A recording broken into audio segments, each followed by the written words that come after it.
Chevrolet Silverado présente Bête de chasse en collaboration avec les partenaires suivants: Ecotone et Portable Winch.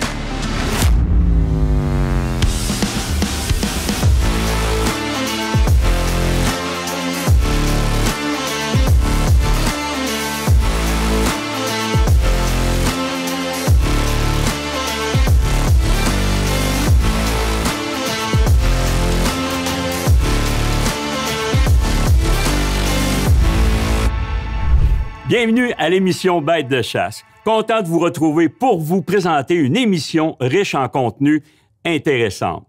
Aujourd'hui, Jason Tremblay, notre guide fantastique, nous propose d'autres conseils judicieux. On ne se trompe pas avec lui. On aura aussi Éric Lapointe qui va nous parler équipement de chasse à la fine pointe chez Ecotone. Un tournage dans un des territoires les plus giboyeux du Québec. On s'en va sur la réserve faunique de Matane. Là non plus, tu ne trompes pas. Luc Brodeur est spécialiste dans les goûts alimentaires des chevreuils. Il nous livre des secrets pour charmer, pour inviter le chevreuil là où vous le voulez. Pour la chronique Orientation et survie, on va recevoir Sylvain Saint-Louis. Et je vous promets que cette semaine, je vais réussir ma sortie à la fin de l'émission.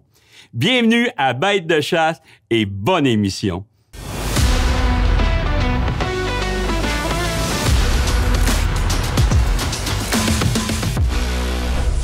Hey, salut Jason. Salut Dan. Hey, cette semaine, t'aimerais développer sur quoi? Je veux parler des lignes de transition. Ben, c'est bien. Explique-moi ça maintenant. Et premièrement, ce que je veux dire, OK, c'est que souvent, les gens se prennent une semaine de chasse, OK? Ils s'installent, exemple, je sais pas, moi, pour dire, ils vont s'installer dans ce bûcher-là, ils vont se mettre une cache, ils vont passer la semaine à la chasse, 7 jours de chasse. Mais moi, ce que je sais, OK, en tant que guide, c'est qu'ils pensent qu'ils ont chassé 7 jours, mais en vrai, ils ont chassé un petit peu plus qu'une demi-journée, OK? Les lignes de transition, c'est une façon facile, justement, de découvrir où ce que les orgnales vont se tenir, OK? Premièrement, admettons qu'on regarde ça, OK? Là-dessus, on voit qu'il y a des bûchers, on voit qu'il y a de la forêt plus foncée, on voit aussi de la forêt qui est comme plus pâle. Donc, souvent, on le sait, écoute, foncé, donc, c'est de l'épinette, c'est du sapin, c'est du résineux. Donc, oui. Un site de repos. Puis quand on va avoir affaire à de la forêt comme plus pâle, dans ce cas-là, comme ici, on a du vert plus pâle et aussi, on a du comme presque blanc, mais ça, c'est des bûchers, OK? Ce qu'il faut comprendre, c'est qu'un orgnal va toujours aller manger dans les feuilles, donc les couleurs plus pâles, et ils vont aller dormir dans les endroits avec des épines à l'ombre, donc les endroits plus foncés. Fait qu'entre les deux, comme dans cette section-là, exemple, on pourrait faire une genre de ligne imaginaire ici, que d'un côté, on a du résineux, de l'autre côté, on a du feuillu. Ben ça, c'est elle, la ligne de transition. OK. Ouais. OK. Fait qu'à chaque heure de la journée, dépendant de ce que l'orgnal a besoin, ben on va le trouver d'un côté ou l'autre de la ligne, OK?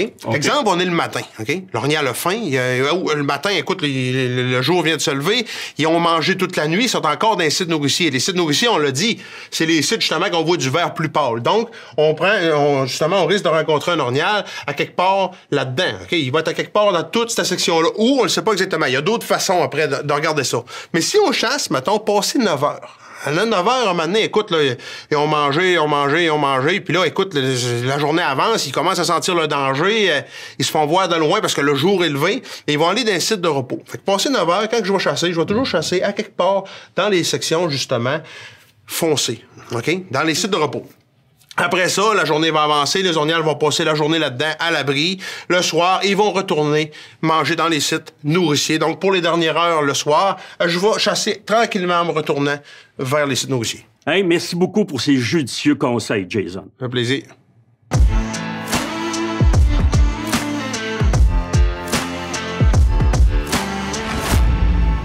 Alors, j'ai le plaisir d'être en présence de l'expert conseiller Éric Lapointe. Cette semaine, Éric, on parle optique, mais plus précisément télescope. Un télescope, c'est l'outil le plus utile sur une carabine. Et ce qui est important de dire aux gens, tous les chiffres qui se retrouvent sur un télescope, là, il faut les démystifier. À quoi ça sert?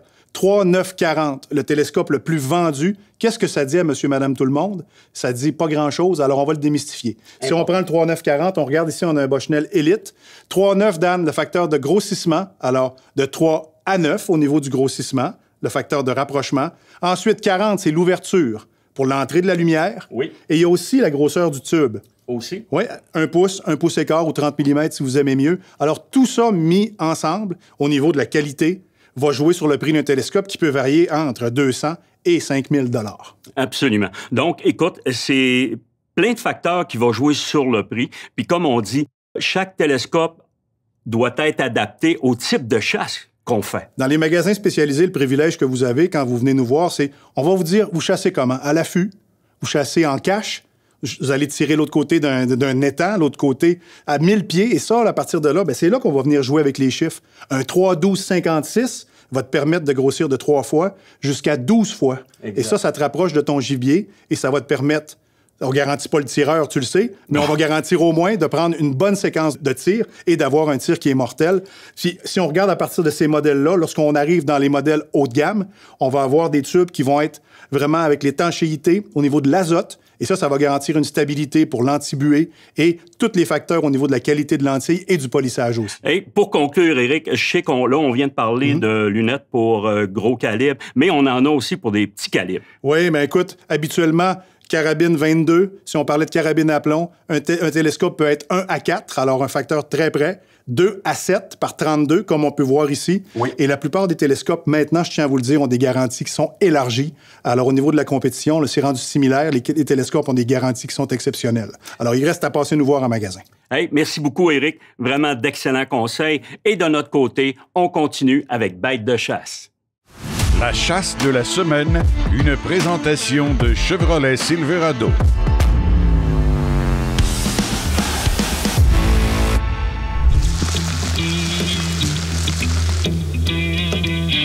On venait de terminer une chasse, puis là, il nous restait un petit peu de temps. Fait qu'écoute, j'ai décidé d'aller visiter nos amis qui étaient pas loin. Puis par le fait même, ben écoute, on a rencontré une gang de gars, puis là, écoute, ils se mettent à jaser, puis tout ça. Puis ils disaient, hey, t'as un peu de temps, t'as brouette, on cherchait justement un guide. Donc, on a décidé tout de suite, vite comme ça, d'aller faire un petit tour en forêt.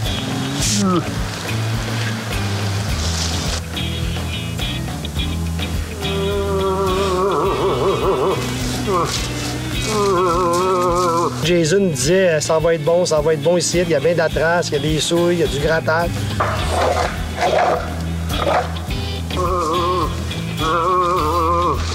On a tout de suite remarqué qu'il y avait beaucoup de signes de frais d'orignaux. Il y avait des traces, il y avait des souilles, il y avait des grattages. J'arrêtais pas de dire à Claude, je disais, on va voir de quoi. On va voir de quoi, c'est certain qu'on va voir de quoi. C'est bourré de signes. Comme je disais à Jason, pas trop à l'aise dans le bois, là, c'est la première fois. Mais finalement, on est rentré vraiment, là, il me met en confiance, j'ai rentré dans le bois. La soirée arrivait quand même assez vite, là. Écoute, la noirceur s'en venait. Sur le chemin du retour, on a croisé une jeune femelle avec un mâle.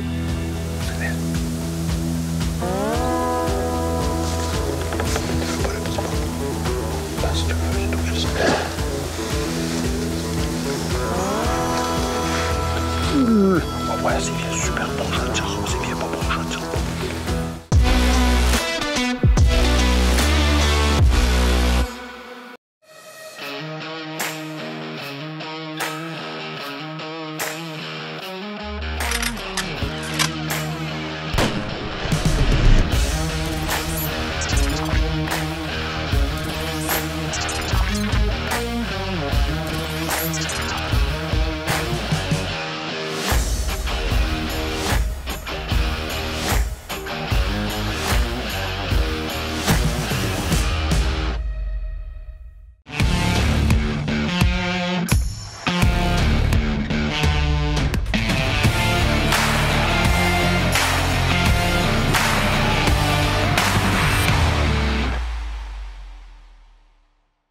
Premium Mix pour des semences exclusives et plus de 25 ans d'expertise. On est là pour vous supporter de l'achat de vos semences, aller jusqu'à la réalisation de votre champ nourricier. Pour plus d'informations, premium-mix.ca.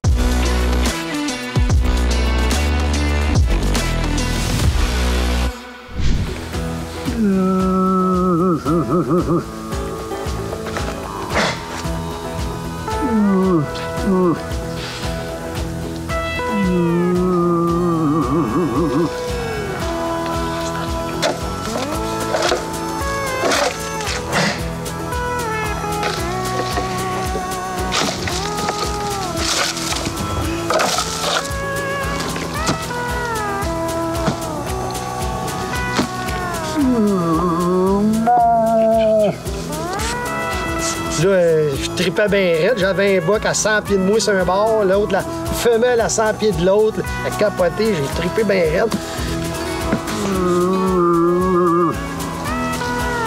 Puis moi, il me demande, il dit, puis ben, je vais le trouver un peu petit, la vérité, là, tu sais. Fait que là, je dis, non, j'ai mon temps à attendre, demain, on va y aller encore.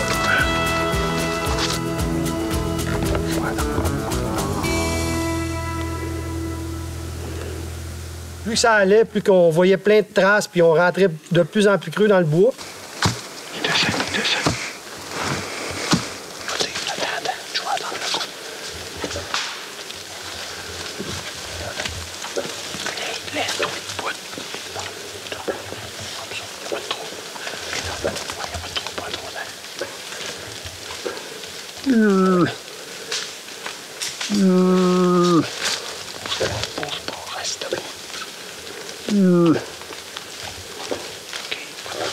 L'orignal était rendu à 20 pieds de nous autres. Ça s'est fait tellement vite, en bougeant le canon aussi, qu'est-ce qu'on s'est rendu compte? C'est l'orignal, écoute, il a vu un mouvement rapide, un canon chromé, que ça a fait comme un genre de miroir, il y avait un reflet. Puis l'orignal s'est poussé, mais écoute, c'est un petit peu plate, mais c'est pas grave, ça fait partie de la game, c'est l'expérience qui rentre. Du coin de là, le caméraman me dit, il y a un autre boc en arrière, tout ça, fait que tabarouette. Fait que là, je continue à coller.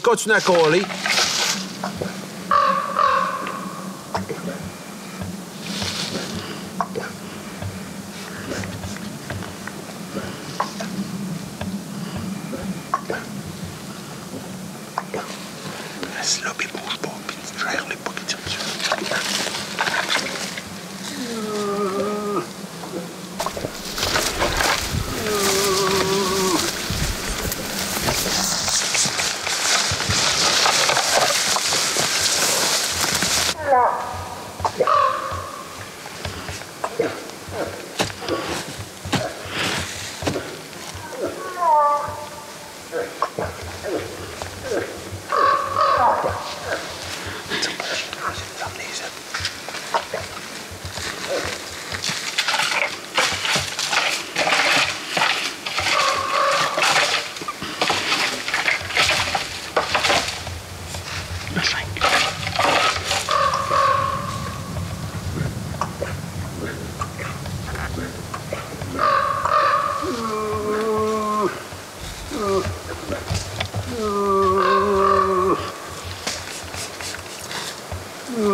On avait un mâle qui s'en venait, mais le mâle boitait, on voyait, c'était un genre de gros mâle avec une panache bizarre, un autre panache qui pend par en bas. Ça collait dans le bois, c'était complètement fou. Il craint, il est bien sûr.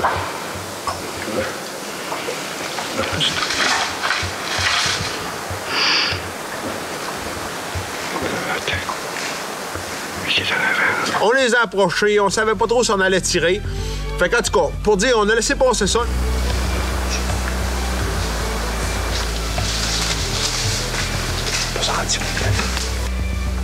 Le lendemain matin, on se réveille, on s'en va, on se rejoint au camp avec la gang. Puis là, on s'est enligné justement pour retourner encore dans le même coin parce qu'on savait qu'il y avait beaucoup de traces, on savait qu'on allait finir par tomber sur un. On voit rien, fait qu'on décide de continuer puis de couper dans une couette de bois.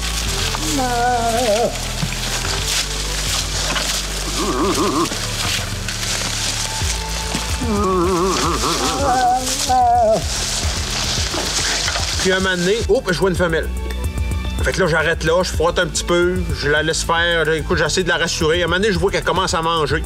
Là, tu sais, je suis là, je regarde la femelle, mais alentour de moi, il y a une souille ici, un frottage là, une souille là. Commence à me dire, tabarouette, on va peut-être tomber sur quelque chose. Fait que là, avance encore, avance encore. Parler de souille, mais il y en a une drette là, fait que c'est encore plus encourageant. Fait que, d'après moi, ça approche. Puis à un moment donné, je regarde en avant, je vois un nez au travers des branches, à peu près à 300 pieds en avant de nous autres. Fait que là, je dis, c'est quoi, c'est une femelle? Je vois que c'est un boc, là, je dis c'est un boc. Fait que là, il cale, il commence à frotter. Fermer le boc, fermer le boc. Là, il me dit, tiens-toi proche. En plus, pogne de la pisse, il m'a arrosé de pisse partout, c'était fourrette.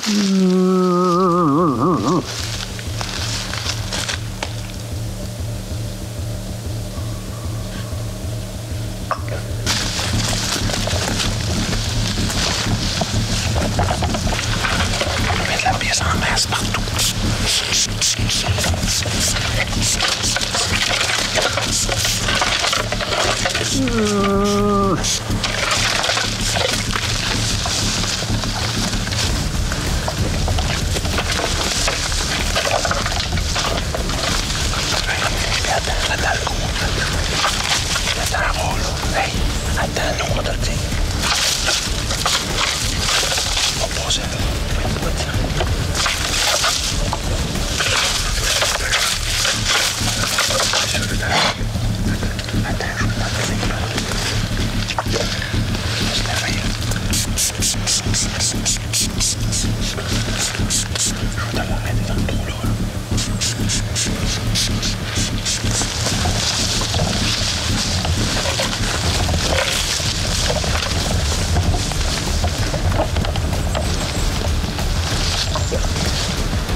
Écotone, le plus grand réseau de magasins au Québec spécialisé dans la chasse, la pêche et le plein air.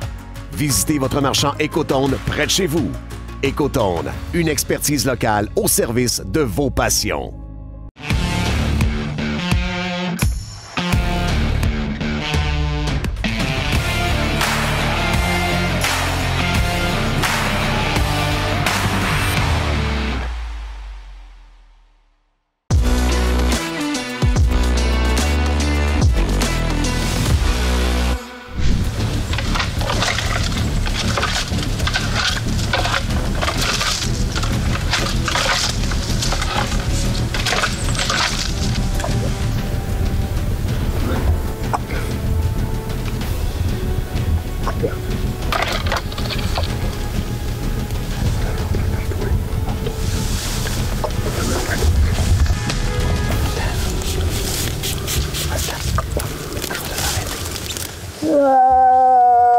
OK, je l'ai. OK.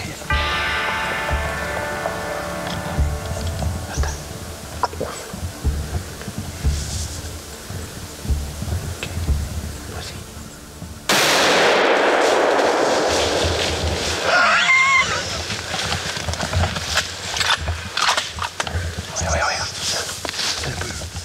Oui. Oh, il va tomber.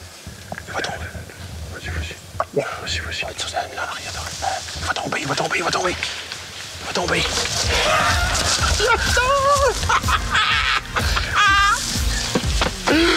Good job, mec! Solide. Yes, sir! Good job! L'ornial s'en vient. Il arrête dans la ligne de tir. J'y lâche un appel de femelle pour le jammer. Il jamme.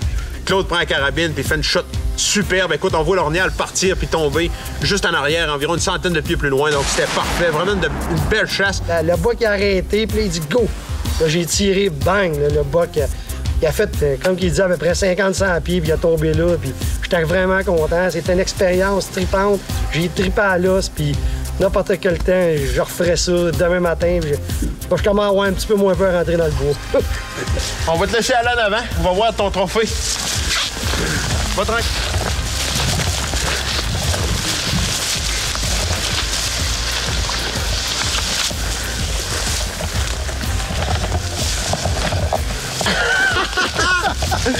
Méchant. Yes, sir, hein? Oui. Hey, il est spécial, là. T'as dit un panache de même, c'est quasiment un wapiti, ta barouette.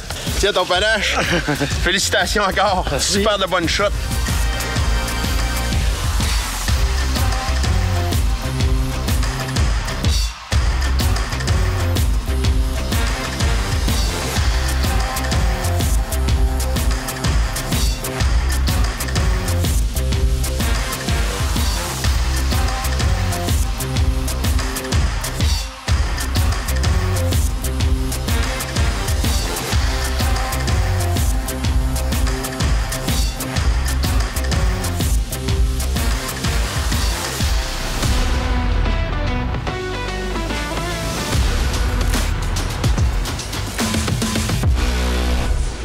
Alors, salut tout le monde. J'ai le plaisir d'accueillir avec moi notre spécialiste orientation et survie, Sylvain Saint-Louis. Comment ça va, Sylvain? Ça va super bien, Daniel. Excellent. Cette semaine, tu nous jases de quoi?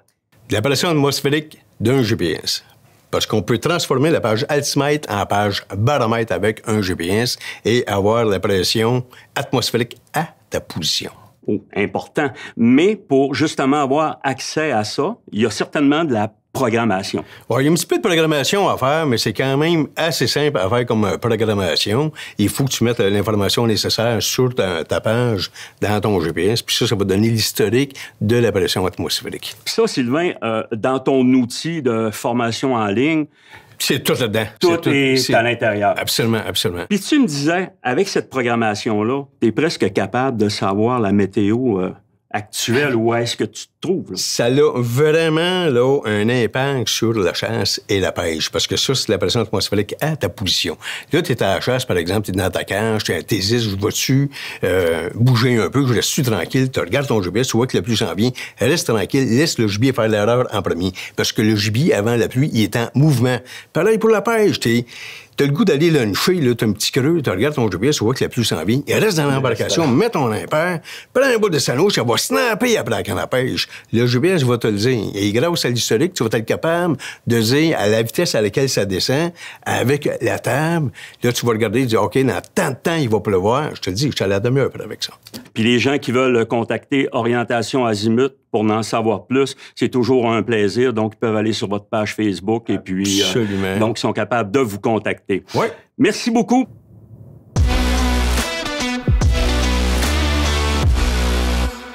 T'as besoin de puissance pour tirer ton gibier, tirer du bois, tirer ton 4 roues, tirer des affaires au chalet, ou ben te tirer d'affaires.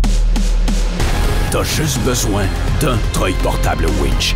Avec ça, tu vas avoir la vraie puissance entre tes mains. Portable winch. C'est simple, c'est fort, c'est efficace. Passe à l'action. Offre-toi un treuil portable winch.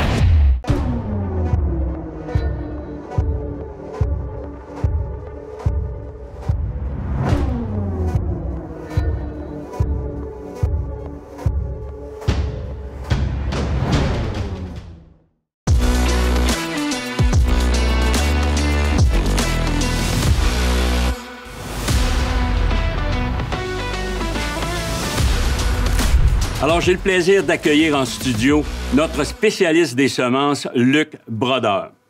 Écoute, Luc, j'aimerais qu'on différencie justement un champ nourricier versus un champ agricole. Très simple. Dans le fond, un champ agricole, c'est conçu pour être récolté à la fin de saison. Fait que souvent, on a notre plante durant tout l'été qu'on va récolter pour soit nourrir des bêtes ou soit nourrir les humains. Le champ nourricier est conçu pour rester au champ pour l'aménagement de la faune. C'est vraiment conçu pour nourrir la faune, la biodiversité, principalement le chevreuil, parce que c'est une bête qu'on chasse puis qu'on aime. Fait que c'est un peu, grosso modo, la différence entre les deux. Là. Exactement. Puis quand on parle de semences, est-ce que ça amène des valeurs nutritives quand même importantes? Bien, c'est là-dessus qu'on travaille. Quand on fait un mélange pour un champ nourricier, oui, on essaye d'évaluer 2-3 choses. Le principal, c'est les valeurs nutritives. Fait que l'été, ce qu'on veut, c'est de la protéine. La protéine, ce qu'elle va faire, c'est qu'elle va apporter de la masse corporelle, va faire produire plus de lait. C'est la protéine qui fait que la femelle va produire plus de lait. Et c'est la protéine, en gros, qui va faire un beau panache. On parle beaucoup de minéraux, mais les protéines sont plus importantes que les minéraux encore. Fait que ça, c'est le premier aspect. L'autre aspect, bien, ça va être plus au niveau des différences. Ce qu'on veut, c'est que le chevreuil rentre tôt dans notre champ puis qu'il reste le plus tard possible. Ben oui. Fait que si on chasse à l'arc, on chasse à peau noire et à la carabine, mais on va vouloir un mélange que le chevreuil va se tenir pour des raisons X au mois de septembre, octobre dans le champ et au mois de novembre, décembre, parce qu'il y a d'autres types de plantes. Puis tu as des semences vraiment qui tiennent le coup vraiment jusqu'au gel. Ah oui, et présentement, on a un 18 arcs en essai d'un nouveau produit qui va sortir. Puis écoute, c'est magique. On a chassé dedans à l'arc, puis on rouvre la carabine, puis ils sont dedans là, sans arrêt. Hey, un gros merci, Luc. Ainsi prend fin cette émission en espérant que ça vous a plu. On bâtit toujours en pensant à vous, en travaillant autour de ce qui peut vous intéresser, vous informer et vous divertir. Prochain rendez-vous dans une semaine. Et j'ai réussi ma sortie. Non! T'as pas dit la date de notre prochaine émission? C'est le 22! Le 22 janvier dans... C'était Bête de chasse. Salut et merci encore. L'émission Bête de chasse vous a été présentée grâce aux partenaires suivants. Les armes Antler, les produits Extrême CG et BeaverTech.